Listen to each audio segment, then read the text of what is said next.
ప్రశాంతంగా ఉన్న పచ్చని ప్రదేశం అకస్మాత్తుగా యుద్ధభూమిలా మారింది. ఏప్రిల్ 22, 2025 పహల్గామ్లో ఉగ్రవాదుల దాడి జరిగింది. ఇది ఇండియా అండ్ పాకిస్తాన్ని యుద్ధం అంచుకు తీసుకెళ్లింది. ఇది యుద్ధాన్ని మొదలు పెడుతుందా? ఈ వీడియోలో అసలు ఏమైంది, ఎందుకు జరిగింది, తర్వాత ఏమవుతుందో తెలుసుకుందాం. Welcome to discovery trails. Pahalgam Baisaran meadow, దీనికి మినీ స్విట్జర్లాండ్ అనే పేరు ఉంది.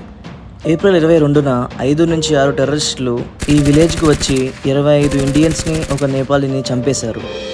అందులో ప్రియా శర్మ అనే 28 ఏళ్ల ఢిల్లీ టీచర్ వచ్చిన టెర్రరిస్ట్ అందరూ ఓన్లీ నాన్ ముస్లిమ్స్ని టార్గెట్ చేశారు అని చెప్పారు.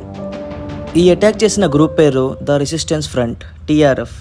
ఈ గ్రూప్ లష్కరే తయిబా అనే టెర్రరిస్ట్ గ్రూప్కి సంబంధించిందిగా గుర్తిస్తారు.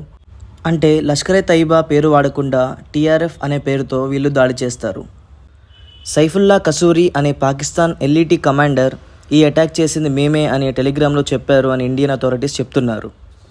2000 సంవత్సరం నుంచి కాశ్మీర్లో సివిలియన్స్ మీద జరిగిన పెద్ద అటాక్ ఇదే. ఈ TRF group members Jammu and కాశ్మీర్లోనే ఉంటారు. ఇది తెలిసి మన గవర్నమెంట్ ఎందుకు వాళ్ళని జమ్మూ అండ్ కాశ్మీర్లో ఉండనిస్తున్నారంటే, ఈ గ్రూప్ తాము కాశ్మీరీ స్వాతంత్రం కోసం పోరాడుతున్నాము అని చెప్పుకుంటారు.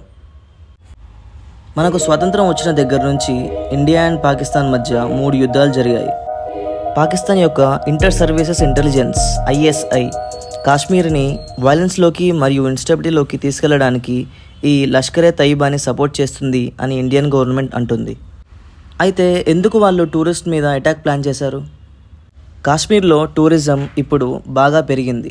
దీనివల్ల కాశ్మీర్లో ఉన్న వారికి మంచి ఉద్యోగాలు, ఇన్కమ్ వస్తుంది.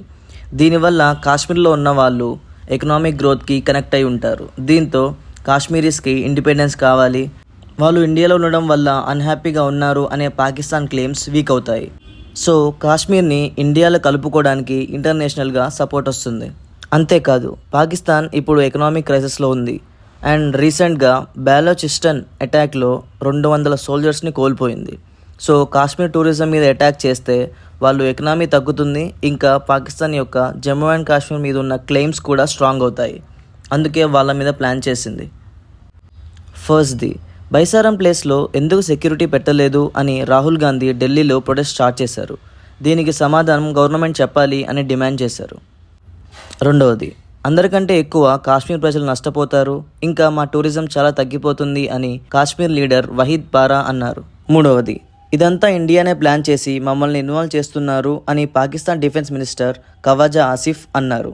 దీనికి ఇండియా లష్కరే తయిబా హిస్టరీ చూపించి ఇది నిజం కాదు అని కొట్టేసింది. ఈ అటాక్పై పాకిస్తాన్ మరియు ఇండియా ఒకరినొకరు నిందించుకుంటున్నారు. ఇండియా మూవ్స్ చూద్దాం. మనకి పాకిస్తాన్కి మధ్యలో 1960లో ఇండస్ వాటర్ ట్రీటీని తాత్కాలికంగా ఆపివేసింది. Treaty of 1960 will be held in abeyance with immediate effect. ఈ ఇండస్ వాటర్ ట్రీటీ అనేది పాకిస్తాన్ యొక్క ముఖ్యమైన వాటర్ రిసోర్స్. ఇండియా నుంచి ఫ్లో అవుతున్న 6 రివర్స్ని 2 పార్ట్స్ లాగా డివైడ్ చేశారు. ఫస్ట్ 3 కంప్లీట్గా ఇండియా యూజ్ చేసుకుంటుంది. సెకండ్ 3లో ఇండియా కొంచెం యూజ్ చేస్తుంది, పాకిస్తాన్కి కూడా వెళ్తుంది. ఈ అగ్రిమెంట్ పాకిస్తాన్ ఇండియాకి మధ్యలో ఒక పీస్ అగ్రిమెంట్ లాగా ఉంటుంది, కానీ ఇప్పుడు దీన్ని తాత్కాలికంగా ఆపేశారు. రెండవది, అట్టారీ వగా బోర్డర్ని క్లోజ్ చేశారు. ఇది ఇండియాకి పాకిస్తాన్కి మధ్యలో ఉన్న ఓన్లీ రోడ్వే. ఇంకా బోర్డర్ సెక్యూరిటీని పెంచారు. ఎయిర్ అటాక్స్ అవ్వకుండా ఎక్కువగా మానిటర్ చేస్తున్నారు. హై కమిషన్లో ఉన్న పాకిస్తానీ డిప్లొమాట్స్ కౌంట్ని 55 నుంచి 30కి తగ్గించారు. దీనివల్ల పాకిస్తాన్కి ఇండియాకి మధ్య కమ్యూనికేషన్ తగ్గిపోతుంది. Visa processing are negotiation speed చాలా తగ్గిపోతుంది. ఇప్పుడు పాకిస్తాన్ మూవ్స్ చూద్దాం.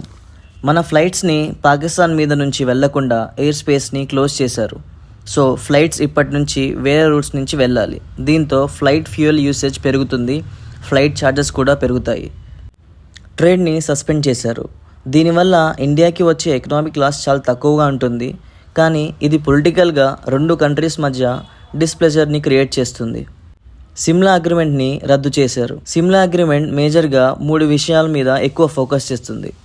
మొదటిది, ఏ ప్రాబ్లం వచ్చినా UNని ఇన్వాల్వ్ చేయకుండా ఇండియా అండ్ పాకిస్తాన్ కలిసి నిర్ణయం తీసుకోవడం. రెండవది, లైన్ ఆఫ్ కంట్రోల్ని 2 దేశాలు దాటకుండా ఉండడం. మూడవది, పీస్ఫుల్ అండ్ నాన్ అగ్రెషన్ని ప్రమోట్ చేస్తుంది. ఈ అగ్రిమెంట్ని వాయిడ్ చేయడం వల్ల బోర్డర్లో టెన్షన్స్ బాగా పెరిగిపోతాయి. నాలుగవది, వాటర్ గురించి వార్న్ చేశారు. జీవితంలో ప్రతి పనికి నీళ్ళ అవసరం చాలా ఉంటుంది.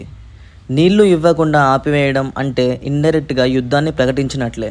ఇప్పుడు తర్వాత ఏం జరుగుతుందో చూద్దాం. దీని గురించి తెలుసుకునే ముందు మనం ఫిబ్రవరి 14, 2029లో జరిగిన పుల్వామా అటాక్ గురించి తెలుసుకుందాం. ఈ అటాక్లో 40 CRPF ఆర్మీ మెంబర్స్ చనిపోయారు.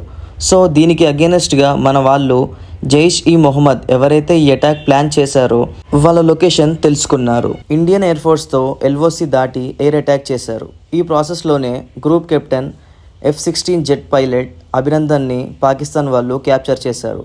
యాజ్ ఎ పీస్ గెస్చర్గా మళ్ళీ అభినందన్ని ఇండియాకి రిటర్న్ చేశారు. ఇప్పుడు పహల్గామ్ అటాక్ గురించి మాట్లాడుకుంటే సిమిలర్ వేలో ఎయిర్ అటాక్ ఆర్ శాంక్షన్స్ చేసే అవకాశం ఉంది. US, చైనా ఇంకా వేరే దేశాలు 2 కంట్రీస్ పీస్ఫుల్గా రిజాల్వ్ చేసుకోండి అని అంటున్నాయి. న్యూక్లియర్ వెపన్స్ యూజ్ చేయడం గురించి మాట్లాడితే ఇండియా ఎప్పుడు ఫస్ట్ యూజ్ చేయదు. If in case Pakistan start చేయడం మొదలు పెడితే ఇండియా కూడా చేస్తుంది. That's the whole story. మీరు ఏమనుకుంటున్నారో మీ ఒపీనియన్స్ కామెంట్ చేయండి. మనం ఇంకా డీప్గా డిస్కస్ చేసుకుందాం. See you next time. Bye.